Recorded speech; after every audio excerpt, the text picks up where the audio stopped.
Okay, so welcome everyone, and a quick note that we are recording and that the recording will be published on our YouTube channel, History at Newcastle. I'd like to begin by acknowledging the traditional custodians of the land, wherever you may be located, and to pay my respects to elders past, present and emerging, and in particular to the Pamalong clan of the Awabawal people of the land on which the Callaghan campus resides and where we in the room are located today. Our presenter today, Garritt van Dijk, is a cultural historian at the University of Newcastle. His research looks at the intersection of food, plants, culture, economics, and imperialism. And every Thursday, and I did not know about this, every Thursday he talks about food history on ABC Breakfast Radio in Perth, and that is available on the ABC Listen app. His paper today is titled The Secret Life of Ephemera, Everyday Archaeology and Cultural History. Chip, over to you. Thank you, Sasha. I'd like to just reiterate Sasha's acknowledgement of the country and to add that I recognize that First Nation sovereignty was preceded, covenant was, and always will be Aboriginal land. So what brings me here today is to share a little bit about my some just recent research that I've done. I just completed a bibliographic entry for Oxford University Press on culinary ephemera. And so this has prompted me to just think about how historians do or do not use ephemera, how they engage with it as a primary source. I think for many people, we think about ephemera as being the province of collectors. We think about things like Australiana or memorabilia or collectibles, but not necessarily about ephemera as a primary source. Certainly, I've used it in my previous research, looking at patterns of consumption. So for example, I looked at household accounts. So just individual handwritten receipts and bills, not even a ledger, going through to stacks of these things, looking at invoices from merchants to show how the purchase of glass bottles, corks, and then wines from France, all contemporaneous purchases, were used to put together sparkling wine in Britain. And then also, I used materials from the private archives of the Duke of Bedford to look at consumption of coffee and tea and to see where those goods were coming from, see what prices were paid, and to see that those purchases were made before the EIC started importing tea actively into England, and instead seeing how it was sourced from Dutch merchants. So why the secret life? Why is it secret? And the secret here is just that there's more to it than you would think about it when you scratch the surface, both in terms of its formal definition, but then also in terms of its usefulness to historians. So I'll start with a definition of ephemera, what's included traditionally in the definition of ephemera, what is excluded and why. I'll talk a little bit about archival approaches to ephemera materials. How are they categorized? How are they cataloged? We'll talk about the challenges to working with ephemera as a source. So what is different about working with ephemera than working with other primary sources? And then what sort of insights do you get by working with ephemera that you might not get with working with other archival materials? Because you are actually working with something that's actually meant by design to end up in the bin. So what do you get by working with the things that are really the sort of discards of history? So ephemera comes from two Greek words being put together, epi and hemera, for around a day. So the idea of something lasting only a day. So it was originally used for things like plants, which bloom once and then wither, or insects like a mayfly that hatch and live only for a day. So if anyone's a keen fly fisher person, you would know that yes, that you've got to tailor your flies to whatever's hatching on the moment. And that's where ephemera comes from, this idea of things that last only for a day. So we think about materials that only are meant to be used once or twice, or in any case, not meant to last. They're not meant to be preserved. They're disposable. They're not really meant to be kept. So there's an emphasis in a lot of definitions of ephemera on paper.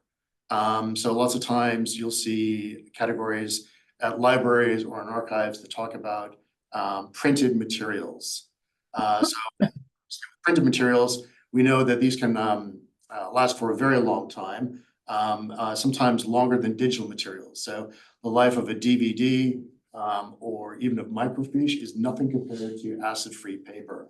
So we get things like ticket stubs, receipts, bills, trade cards, business cards, greeting cards, cigarette cards, labels, packaging, ex libris book plates, parking tickets, luggage tags and labels, brochures, pamphlets, menus, paper maps, how to vote cards, posters, handbills, theater and sporting programs, goes on.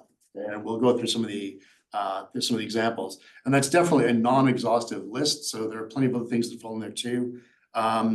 Games that were the sort of giveaways, promotional materials. For children, there would be outlines for them to show off their handwriting to their parents. So around the borders of it, there would be some sort of elaborate design, usually something didactic or something with some sort of moral to it. And then the children would use their nicest copper plate inside the borders, and then that would be given to their parents just to show how well they've done. So we'll have a look at things beyond paper-based materials to show you some other examples. So for a working definition, I'll start with Maurice Rickards, who's sort of a major figure in the land of ephemera. He was a senior research fellow at the Center for Ephemera Studies at the University of Reading. And he referred to ephemera as the minor transient documents of everyday life. Now, while this is sort of a resilient definition, I don't know that it's necessarily the most useful one. It's good as a starting point, but to say that all ephemera is inherently minor, we'll look at some examples where you'll say, gee, that doesn't seem very minor to me. That looks like it's a slightly more important document.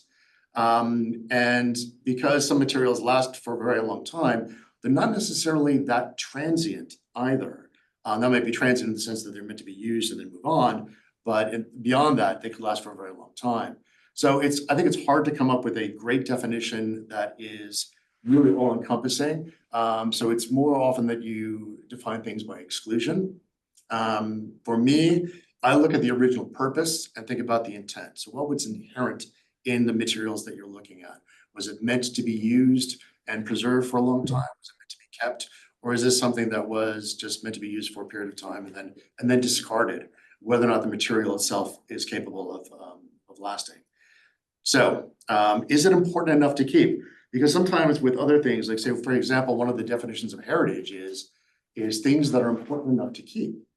And so here we've got things which were probably deemed not important enough to keep, and yet some of them will have an inherent heritage value to them. And this is the Encyclopedia of Ephemera, which was put together by the University of Reading and Maurice Rickards, which is a great sort of starting point to the topic. So things that normally get excluded from the category of ephemera, and there's one that's missing there, which we'll address straight up, which is art.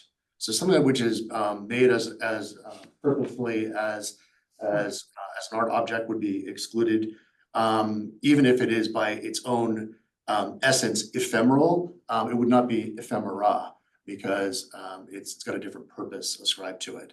So official records, whether they're from a government or from a body corporate or an organization, generally those are expected to be kept for years. Books.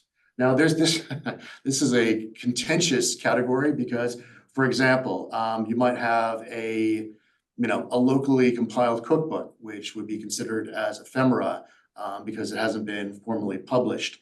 But other people would say, well, no, you could keep that for a while, so then that doesn't actually count. Sometimes there are arbitrary page limits that are put in there. So some people say, oh, well, if it's more than 70 pages, then it's not ephemera. But if it's less than 70 pages, and I think that you're into a problem there because you have a novella, for example, that would fall into the category. But certainly, the less formal the publishing is, the more likely it is to be ephemera. Manuscripts, specifically in terms of where you find these in an archive, manuscripts are excluded from being considered as ephemera. And this is a subjective evaluation, but we expect that in manuscripts that there is an inherent value that's already recognized in terms of its archival value, so therefore not the same as ephemera. Personal correspondence in the same way, especially because depending upon the writing, there could be some expectation that the correspondence would be kept either by family for a period of time for family history, or they would be kept for posterity. material culture. So even items produced for everyday use, such as, let's say, for example, a piece of porcelain, it's expected to last. So in that sense, it's slightly different than ephemera. So it might be fragile, but it's really meant to be an ongoing use in terms of an object. So definitely not the same. And digital materials is where we can sort of get, we could get bogged down, but we won't today.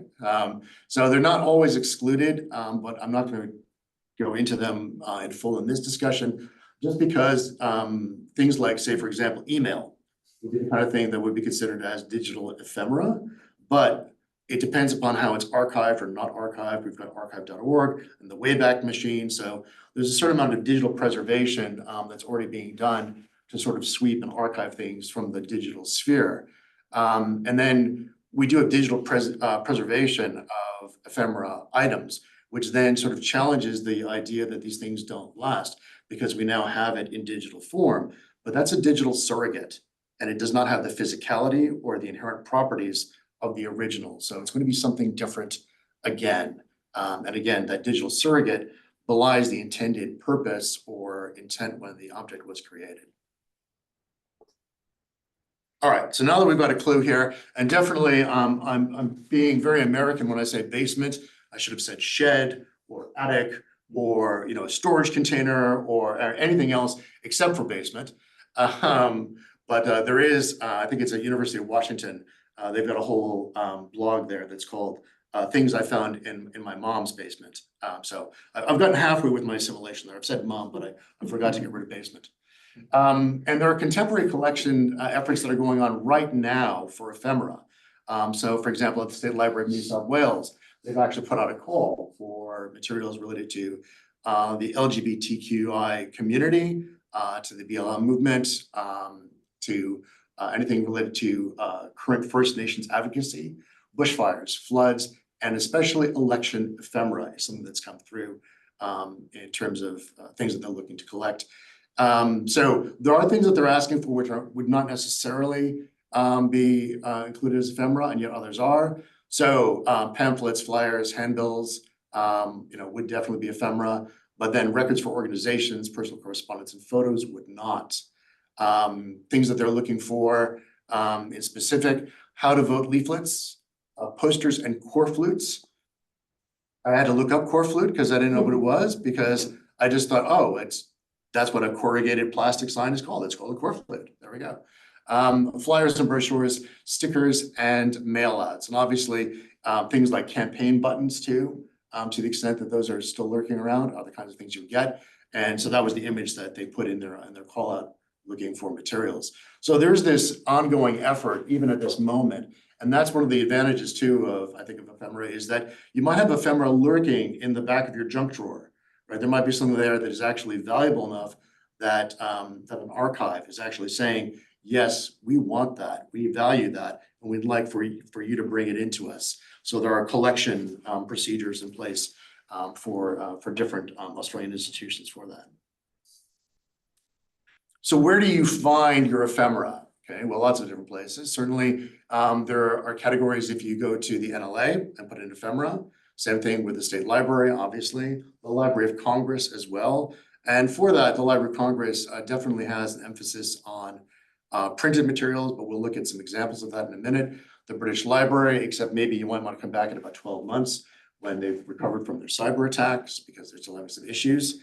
If you go onto Gallica, so for the Bibliothèque Nationale de France, so there in French, the phrase that pays is le vieux papier, is one of the ways that they refer to ephemera, but that link there definitely works in terms of finding ephemera images and paper. If you've never used it, there's also Art Store. So Art Store is like JSTOR, but for images. And it's great because it brings together 300 different institutions. So for example, and these are just a couple, there's the Smithsonian, the American Folk Museum, the Wellcome Collection of the UK, the Courtauld Gallery, the Harvard Libraries, and the Getty Research Institute. All of those are on JSTOR. And some of that is open to the public, not just people that have JSTOR subscriptions through an institution. The John Johnson collection of printed ephemera at the Bodleian is exceptional in terms of what it has. We'll look at some examples from there as well. The New York Public Library has a massive digital collections. Lots of those are available to the public. For example, they do have a menu library there that contains more than 80,000 menus.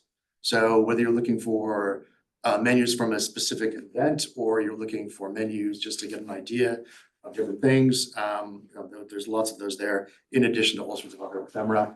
And then there's the last one is actually an exhibit, a digital exhibit, which is an A to Z of ephemera from the University of Reading. And there you can sort by either subject or object or by both simultaneously. It gives you lots of different examples of what ephemera is. So for anyone that's wondering, well, what am I looking at? What should I be looking for?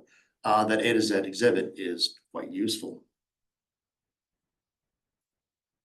So the challenge of working with ephemera, really, there's a couple.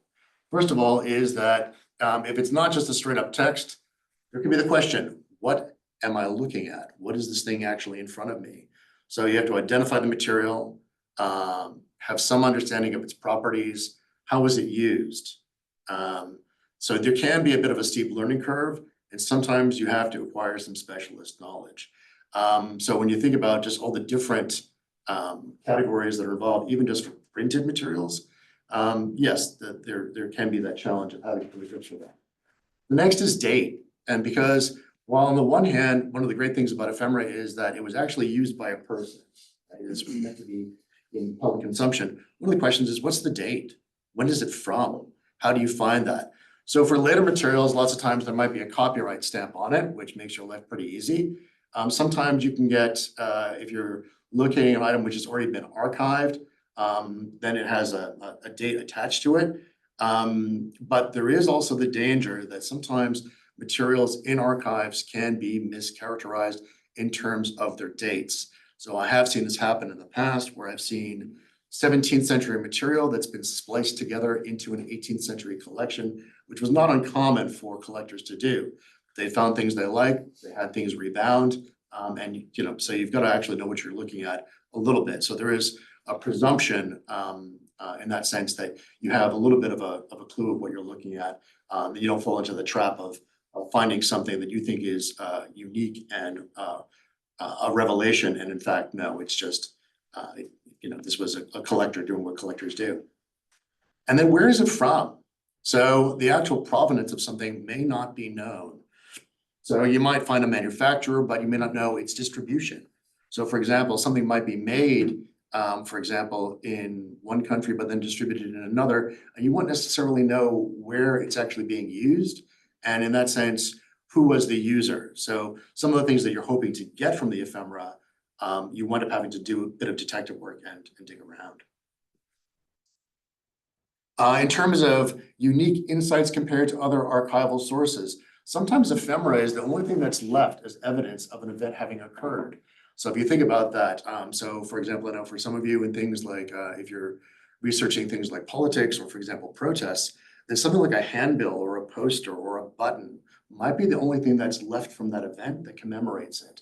So it may not have made the newspapers. If it didn't make the newspapers or the local newsreel, then that handbill might be the only thing that represents any tangible evidence of the event having occurred.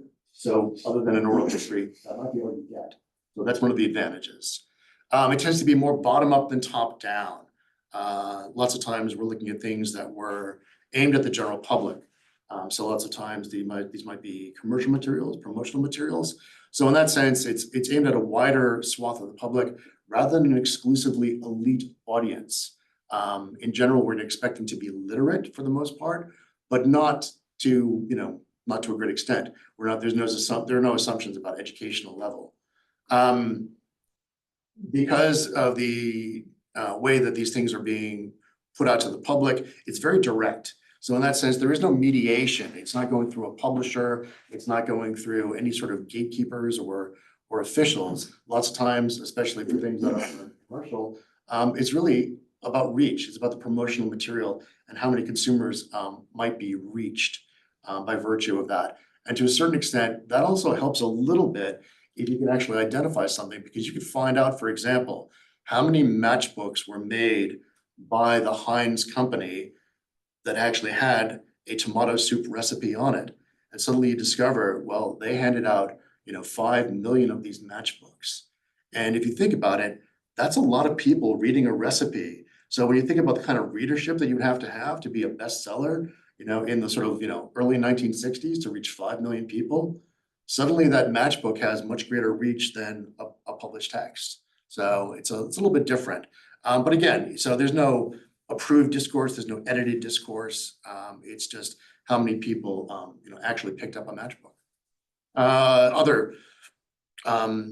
Another advantage is that lots of times you get sort of less conspicuous areas of contact or consumption. So these might be things that don't get captured in official records, and instead you can get some kind of analysis and interpretation through ephemera. So even for a phenomenon that doesn't really even make a blip in terms of official records, sometimes you can get a little bit extra insight because there might be a corporation behind it that's looking at it as a marketing campaign. The other thing too is that, and this speaks to the first point that I had before about the acquisition of special knowledge. And lots of times there's this huge divide between sort of collectors and historians. But for ephemera, there's the advantage for the historian that you can draw on this large community of collectors that might have a level of expertise that far outstrips anything that you're going to be able to develop in a short time frame. So you can draw on that and you can get additional insight into the background of the things that you're looking at, and also the sort of visual vocabulary of the item. So one of the important things is that as you go through time, different images mean different things, different symbols. So the kind of things that we might see today and think about it in political terms as a dog whistle, the same thing happened just in terms of regular communication. So that sort of visual lexicon is the kind of thing that you might be able to get from a community of collectors who say, oh, by virtue of including this in that ad, they were appealing to a specific market segment, or this was understood in a certain way. And you get that by communicating with that community of collectors. So some examples of some printed ephemera. On the left, we have a handbill. So this is a coffin handbill. This is from the Library of Congress. And this was meant to disparage Andrew Jackson in his presidential campaign. And it was famous for the images of the coffins that were on it. So in that sense, while there's plenty of text there for people to read, what really appealed was the startling imagery of the coffins on there. And that's why they were called coffin handbills. And these were deaths that were attributed to Jackson under his orders during the Creek War in 1813. So in that sense, it's really using that visual imagery to contribute a specific message. There's also an image of Jackson actually stabbing a man on the sort of lower right there in Nashville. So certainly not the most positive of campaign images. And in that sense, when we think about ephemera, this is not the kind of thing we necessarily think about. We tend to think about things being like things that would just get chucked in the bin because there were no importance. But this actually had a large impact. It didn't prevent Jackson's election, but at the same time, it certainly increased the level of debate. And then to the right of that is a pamphlet that was distributed in East London in the Limehouse district about cholera. Now it's from 1866. So this is the sort of last of the cholera plagues. So this is when most of the sewering projects were finished, but they weren't all the way done in East London. As that became, went from being a pandemic that came out of the Ganges and went around the world, there was a local epidemic in Limehouse. But we get a couple things by virtue of looking at this. And one is that we can tell where we are in terms of the disease because it says water. So we know that it's not a miasma. We know it's not a fog or a scent or a cloud of any kind. It says not to drink any water which has not been previously boiled. So we can see the science that's been communicated at that time. They've narrowed it down to a specific district. And the fact that it's being used as a sort of public health warning also winds up giving a better idea of how communication was going on at the time. So that same year in 1866 is when the New York public health system is set up. So it's part of that. It's indicative of what's happening at that time around the globe in terms of public health.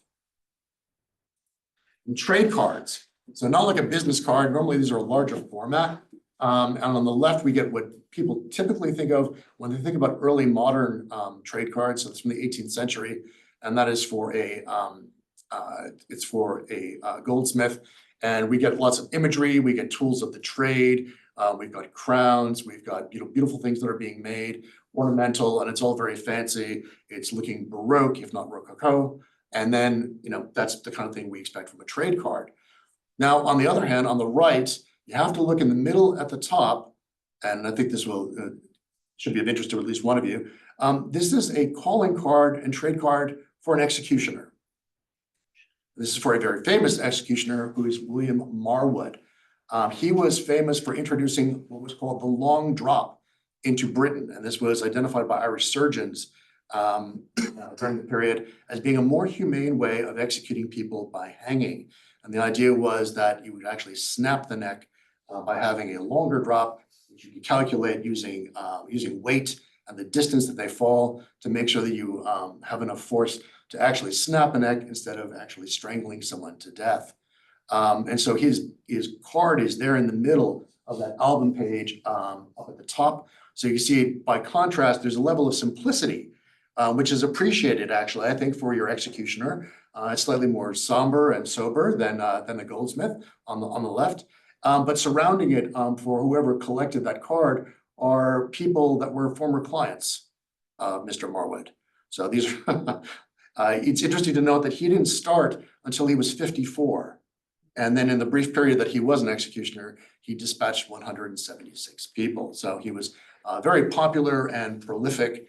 And interestingly, he was not paid a salary, but he was paid by the job. And it was a retainer, but clearly he needed a trade card to be able to distribute to anyone who might require his services. And then ticket stubs. So when we think about ticket stubs, we ordinarily think about something that gets torn in half and just chucked in the bin. And we do have an example of that on the right, but it's for the impeachment. It's for the impeachment of the first US president to be impeached, Andrew Johnson. So in the midst of the, he's already been impeached. And this is the trial that the ticket's for. And it's in the middle there because the trial started in March and ended in May. He obviously wasn't convicted, but it's interesting to note that every day they printed thousands of these tickets, and they were a different color for every day. So that way they could keep track of how many people would actually be admitted. But there was clearly enough demand that they sold out every day in terms of people being admitted to the gallery to witness the impeachment of the president. And then on the left, this is designed by William Hogarth, the printmaker. And that, I believe, is Arios, that's riding a dolphin, the Greek poet. And this was a kind of like a member's badge. It was a season pass to Vauxhall Pleasure Gardens. At the time, I think it cost $1 to get in, which in the 1730s would have been a very hefty sum as a one-off purchase. So there were members that could buy an annual pass. And this is what they used to get in. And it changed each year to prevent forgeries from someone just saying, well, if it never changes, then I'll just, I'll make up a copy, cast it, and then, sell them for a fraction of the original cost. What's sort of interesting about the provenance for this one is that it was actually found with a child that was left at the Foundling Hospital in London. So this is from the Foundling Hospital's collection. And unfortunately, the tag had nothing to do with the child. So the actual identity of the child was never identified in the Foundling company's records. But it sort of defies that idea of ephemera in the sense that here we have something which is clearly lasted through the test of time and was meant to survive. But again, it was only really meant to be used for a year, after which it had no value except as a decoration or a trinket. And then maps. So historians love maps. We definitely love maps. But not all paper maps were produced for official navigation purposes. And just as a side note there, as we lose paper maps, we also lose the art of folding paper maps. I think that every prospective couple should have to rent a car in a foreign country. And during that, they should have the windows open and then be forced to try and fold a paper map. That should be a test, I think, for everyone. You can tell what happens when you cultural historians lose. All right, so too often as a historian, we look at maps as tools of imperialism, claiming borders, renaming areas annexed or occupied. Sometimes they're just much more basic. So, for example, with maps as ephemera, we get disposable maps for tourists, visitors, consumers. These are promoting businesses, local attractions, local history and heritage sites. But we also get maps that are there for advertising. And so lots of times we get very chauvinistic interpretations of local history. So whether it's a giant peach or an enormous ball of yarn, lots of these things could show up on a local map. But then other forms of maps are also used to combine cartography and political cartoons. Lots of times these are meant either to be used sort of like as a temporary handbill, as a broadsheet, or as a decoration. So here are some examples. On the left is a Howard Johnson's placemat from the 1950s, showing its locations in the South and then various bits and pieces. I'd like to point out that the rather progressive inclusion of a cowgirl in Texas. Yee-haw. Okay, so I thought that was very interesting that we're getting some equal billing there. In the middle, that is a contemporary postcard for Melbourne.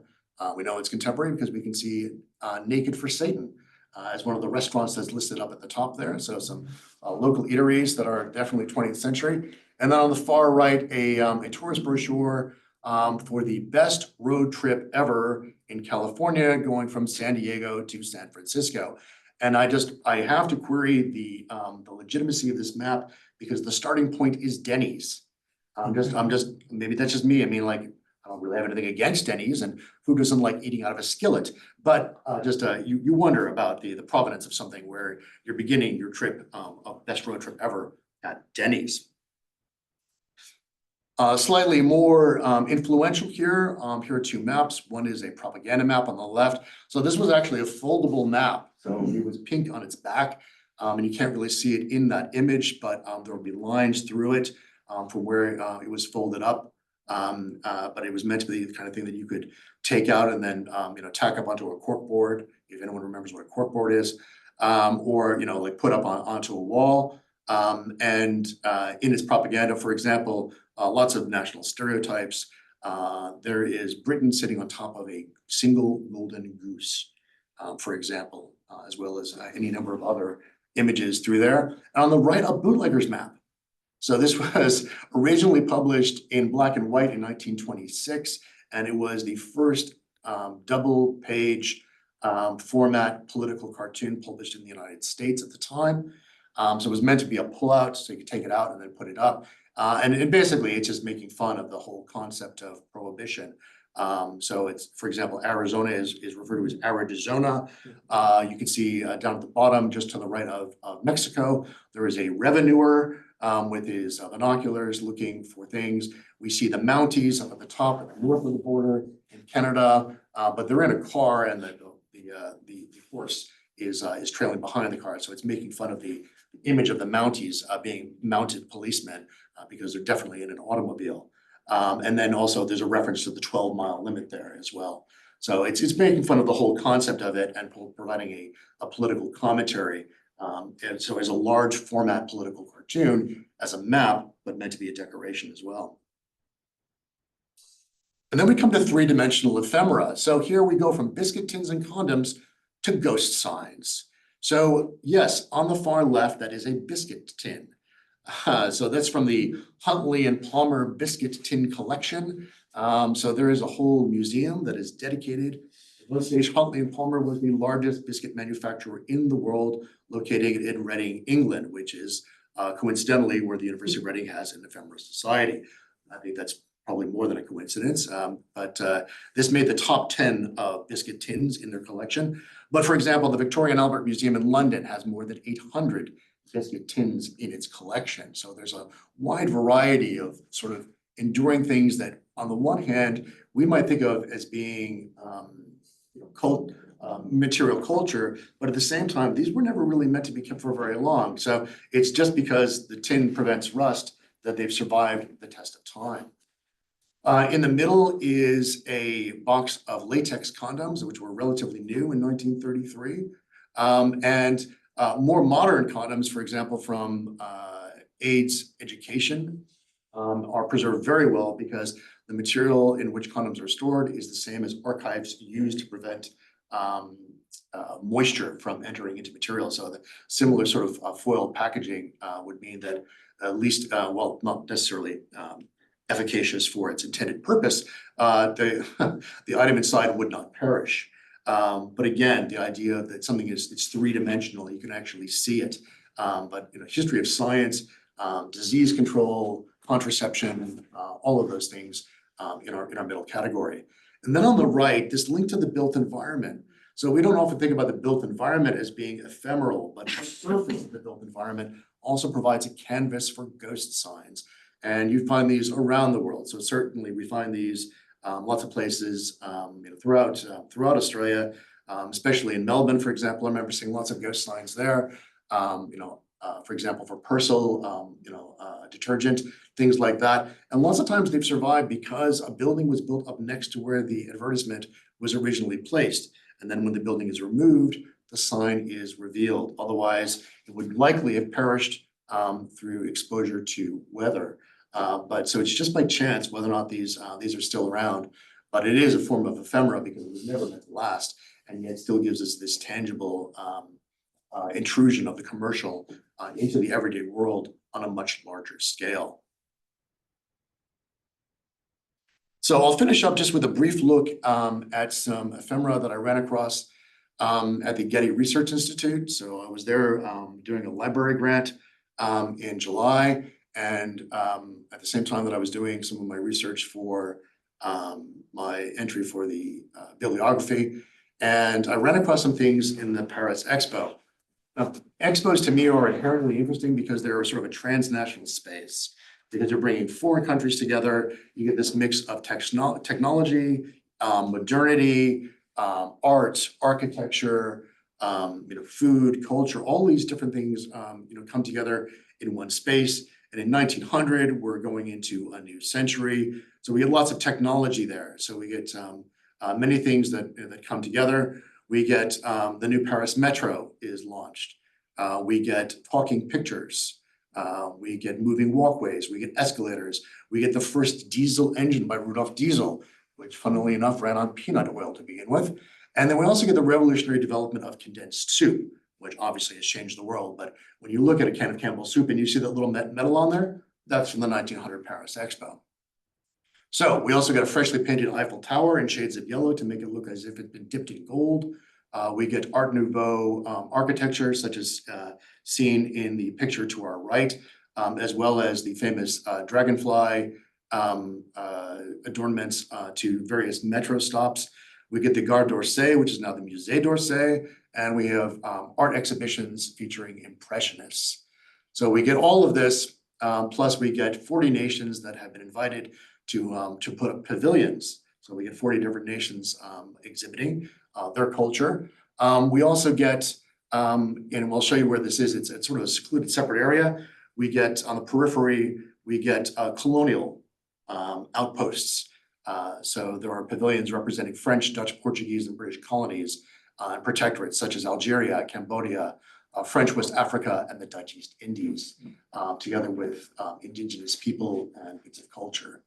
And there's an interesting inclusion at the same time. At the same time that this is all happening, for the US, there's a US representation, but there's also a separate one for the US Palace of Social Economy, which is set up by W.E.B. Du Bois, right? So we get a separate exhibit about the progress of African Americans. So there's a statue of Frederick Douglass, 400 patents that had been filed by Black inventors, and then photographs from historically Black universities, all of which are meant to show how far and how much things have changed for African Americans in the US.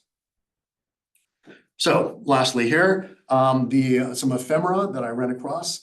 And so to give an idea in terms of the sort of traffic at the Paris Expo, there were 51 million visitors. So France had a population of 45. So even if every person in France attended, still there was a significant number of overseas visitors that came in to view it.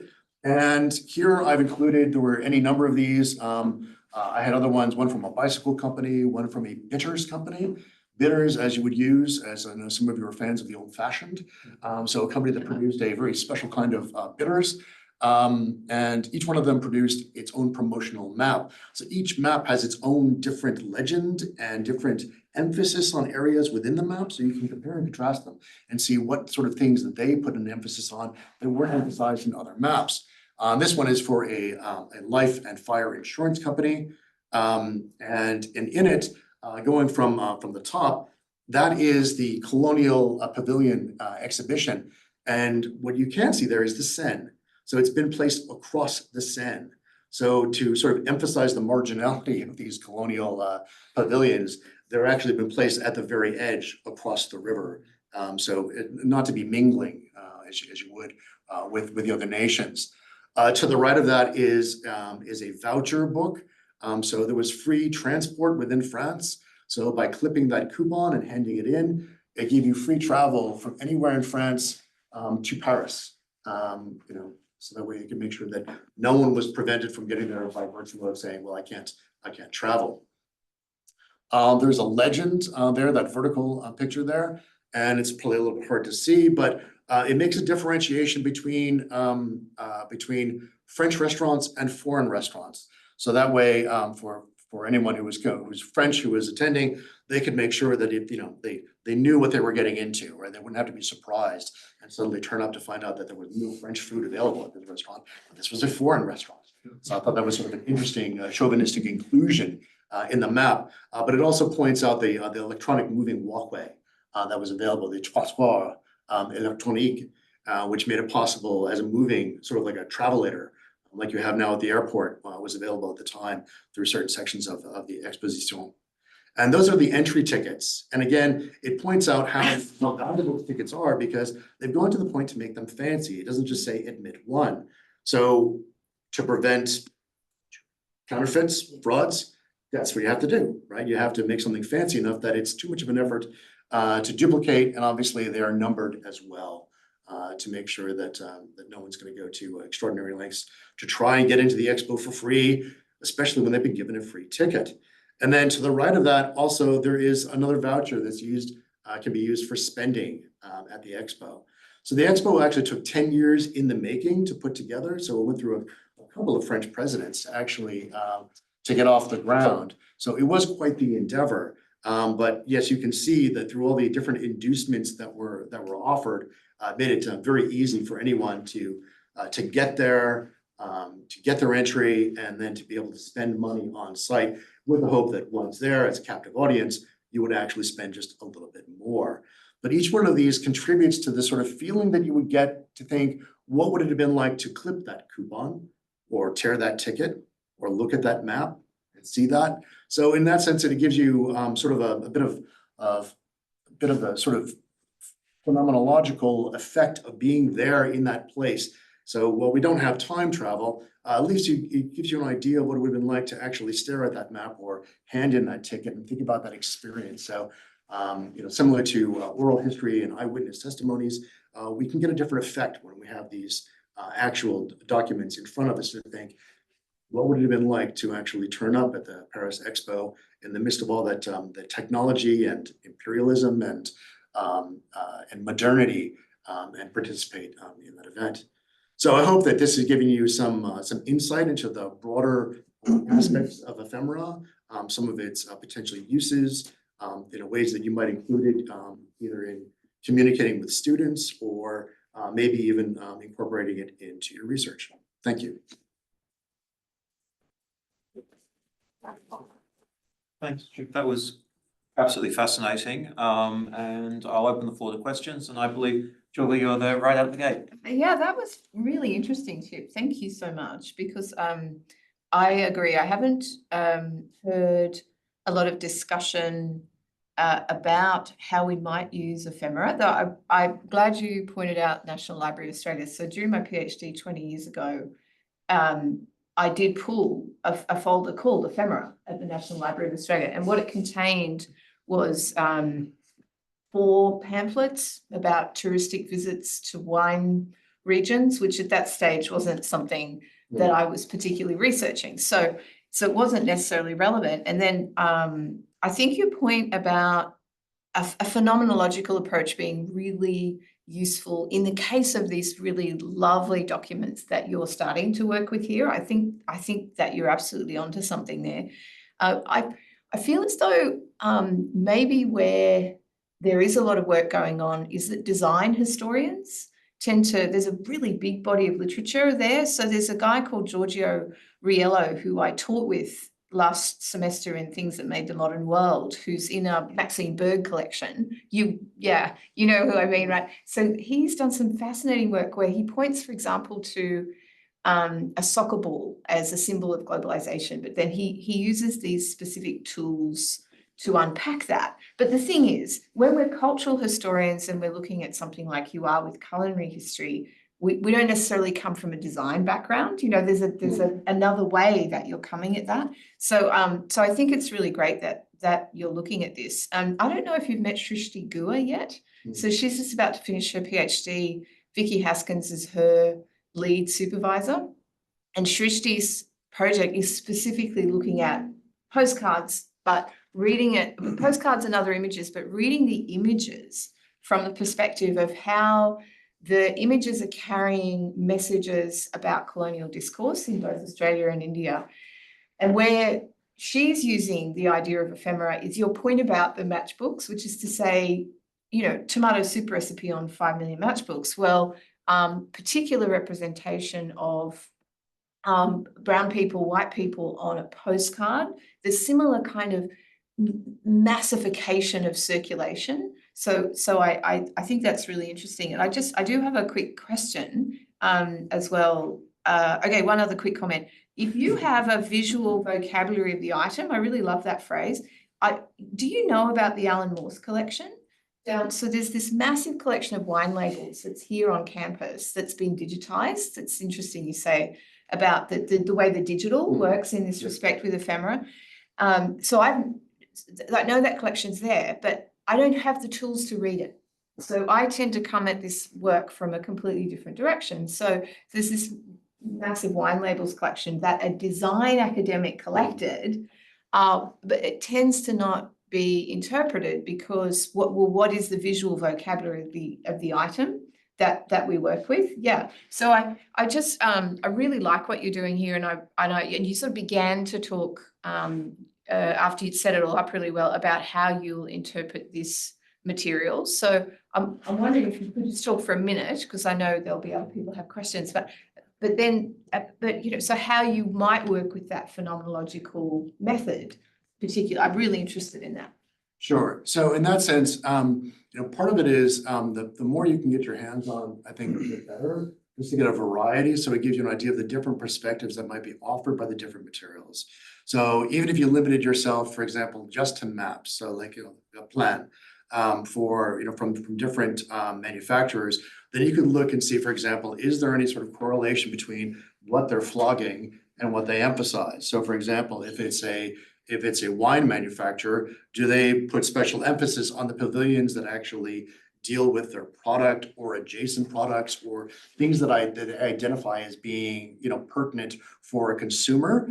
Do they actually steer that way, or is there something else going on? So to see whether or not, yes, would you be influenced, for example, by using one map over another because it might direct you towards different attractions in the exhibits rather than others? So that's the kind of thing that I would want to look at. So in that sense, rather than just having like a single one from different areas, but so for example, having looked at one from a bicycle manufacturer, you know, you get a little bit of a feel that they're trying to steer you towards the pavilions that contain the kind of technology where their bicycles might be seen, because they're saying, well, if you cared enough to take our map, then you must have some interest, at least in our bicycles, but maybe you'll also be interested in something else that's related. So to see then and think about like, how would that change the experience of the user in terms of how they actually accessed and engaged with, you know, this much wider exhibition, you know, by virtue of being given information on the ground.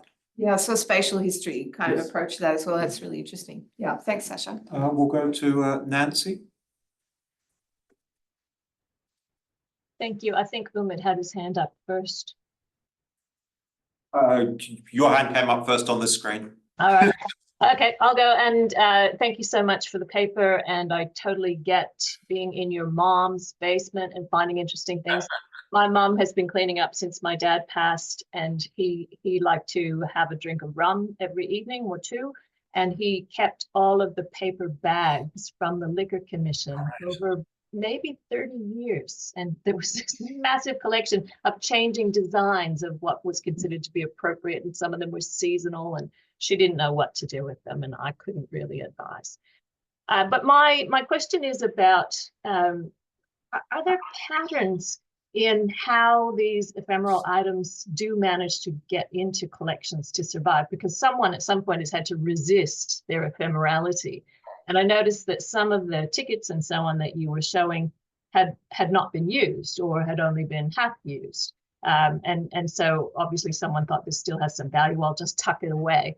But are there any patterns through which these things end up in collections? So interestingly, one of the weird things that happens, for example, in the UK, is that it tends to be driven by things like inheritance tax. So this is, I think, would probably be referred to by economists as an externality, right? This sort of unexpected thing that happens. But lots of times, in order to try and pay off an inheritance tax, there have been any number of donations to the Wellcome Collection, the Johnson Collection, where things have been offered as charitable donations to places like the Bodleian because they're being offered in lieu of an inheritance tax. So as payment for those, someone will say, well, look, I've got this stack worth of stuff that I could take to a bookseller down the road or put on eBay or whatever, or to an auction house even. But I'll give it away as a way of paying off my inheritance tax. So I think that there are things which might have been collected by previous generations that are not valued by the next, and they see them as basically as less of a, they don't have the obsession and they don't have the appreciation necessarily for it. They see it as a commodity, and I think that that's part of what's happening is we're seeing that as generations are cleaning out attics, basements, sheds, and they're finding these things that lots of times they realize, well, I don't really have the energy or the same interest to carry this on. So therefore, I will pass it forward. There are things that have come from collectors too, where someone's said at a time, yes, I will specifically hang on to that. So for example, a couple of things that I showed, you'll see one of them at least was from Swan Auction Galleries. So you'll see how much it sold for. I think it was for the ticket for Johnson's impeachment, which I think they estimated that it would sell for something like $650, and I think the hammer price was $2,000. So yes, so someone certainly wanted that badly enough that they paid for it. So there is some recognition that these actually do have value. So I think whether or not you're recognizing that value as something that can be monetized just in general, that there's a generation that doesn't really want to hang on to it. They would rather realize that value either to pay off a debt or just to get the money, because they know that it's perishable, and without the right storage conditions, it could easily wind up just being like moldy and useless to anyone. So I think that there's a whole generation that has identified these items and said, why not take it someplace? And either they gift it or they're looking to extract some kind of value for it. We'll go to Umit next. Thank you. Thank you, Chip. That's really fascinating. It's really mind-blowing for me, because your research reminds me of this groundbreaking book by Anthony Crafton on the footnote. It's I think you guys, yes, you guys are feeds from the same kind of way of looking towards the history. I have had this tendency to associate ephemeras with the collectors, like the bibliopole, or in Latin, how is it called? Bibliopolis, right? Okay, bibliopolis. Now, actually, the way you talk about it is distinctly different from that kind of understanding. So my question is, it has to do with the historical epistemology of your research.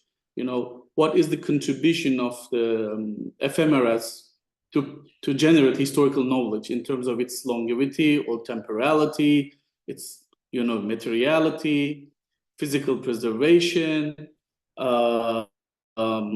accessibility, so it's in vis-a-vis other like primary sources, as we call in the classical sense of the word, like the secondary sources, primary sources, the manuscripts, these kind of documents are usually difficult to access as opposed to ephemeras, So I just wondering what makes it worthwhile for historians.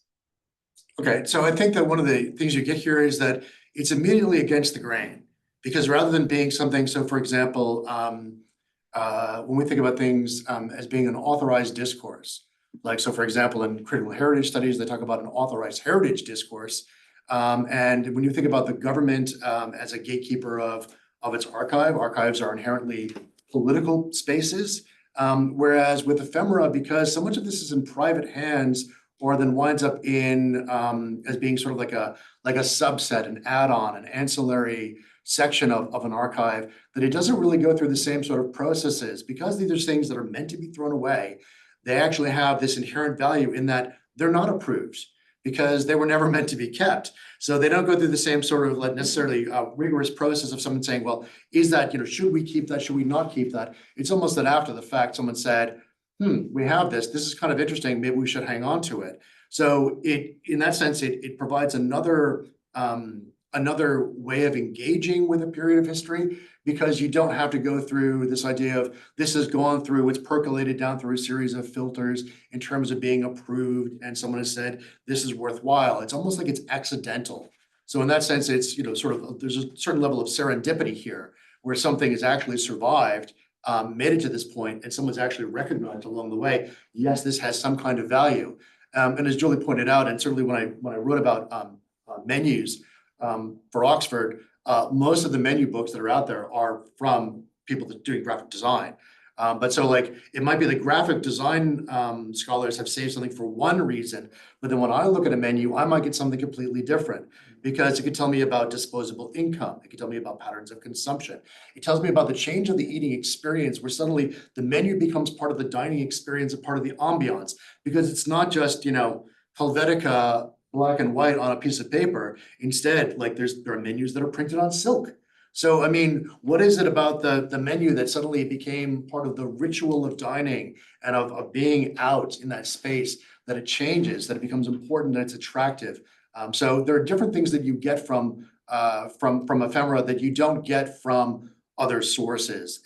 But again, that cuts both ways. That's both really useful, but also challenging. But to me, it's the very fact that it is against the grain, because it's not pre-approved, I think actually offers a different perspective.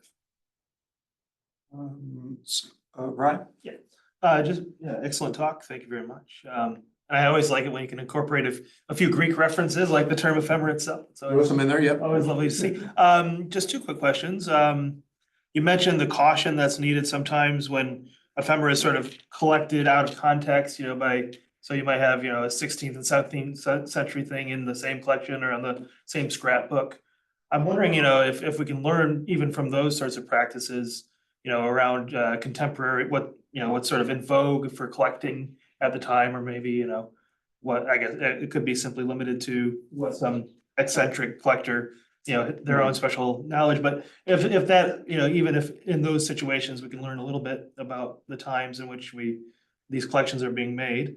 And then a second question, the idea of expos and World's Fairs and things brings up, things around, those sorts of one-off events like expos, Olympic Games. Can we consider sometimes even buildings being as ephemera? So those things that are constructed to be temporary, but perhaps through accidents of history, and endure longer or are repurposed in other ways. I'm thinking particularly I think at the Chicago World's Fair prior to this one, there was the Russian exhibition had this, constructed a church that was supposed to be temporary. And then all the bits and bobs were then given away to local Orthodox churches that were building up, their own facilities. So it was, meant to be a temporary thing, but then, continues to this day to endure. So things like that, or the Brisbane Needle, things like, Yeah, anyway. Thank you. So yes, yeah, that is a good point. The same as, just like, we can sometimes look at the gaps in the archives and say like the absence of something winds up having its own value.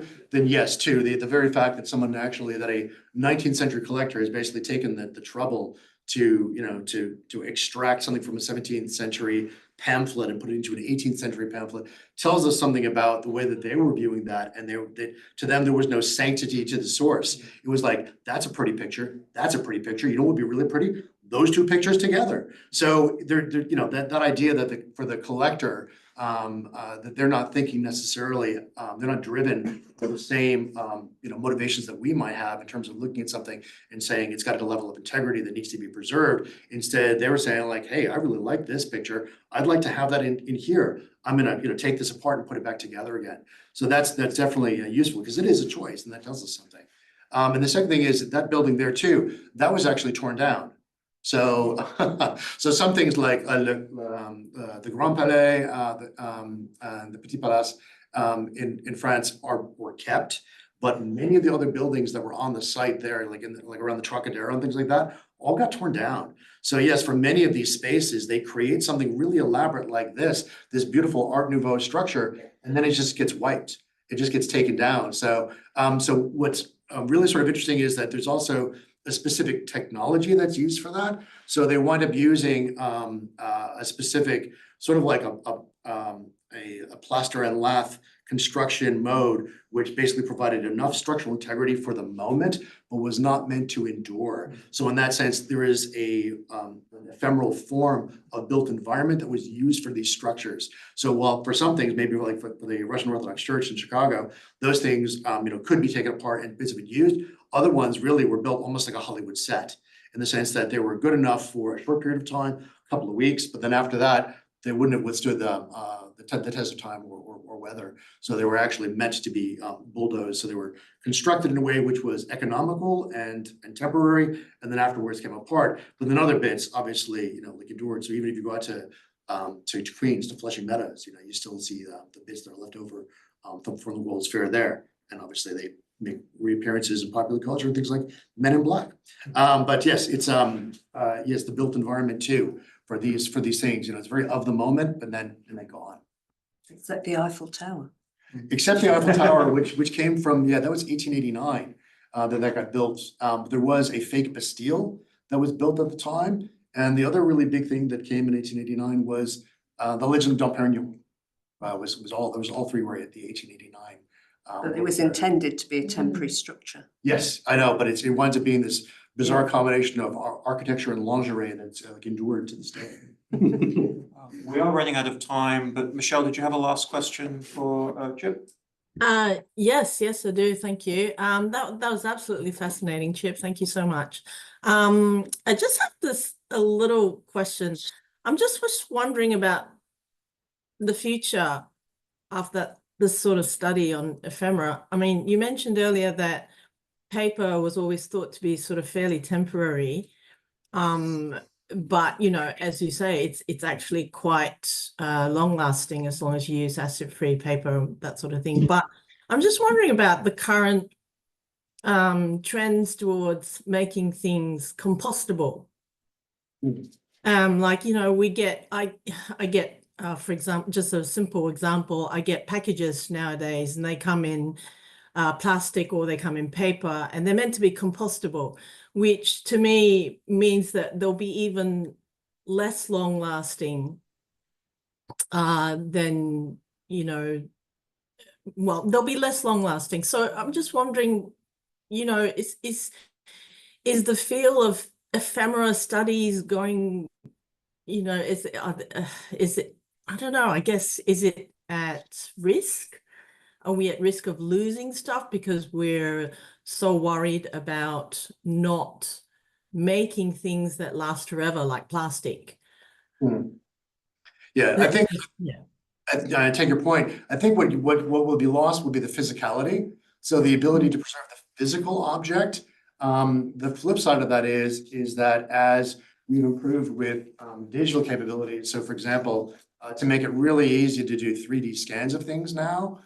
So in that sense, we'll have better digital surrogates, but the physicality will be lost. So the flip side of that is it means that it's very easy to store lots and lots of digital surrogates because you only need, so much magnetic space to be able to store the zeros and ones. What you do lose is the physicality of the object itself, which, yeah, you could create a replica of it, but it's not going to be the same, right? So it's not going to be the same item as it was. So in that sense, you holding it and, experiencing it in the same exact way as someone at the time, that will actually be lost because there are things that you describe right now, like packaging, that we've got, packaging that's, that's like 100 years old. So it's amazing that you have packaging that's lasted like 100 years.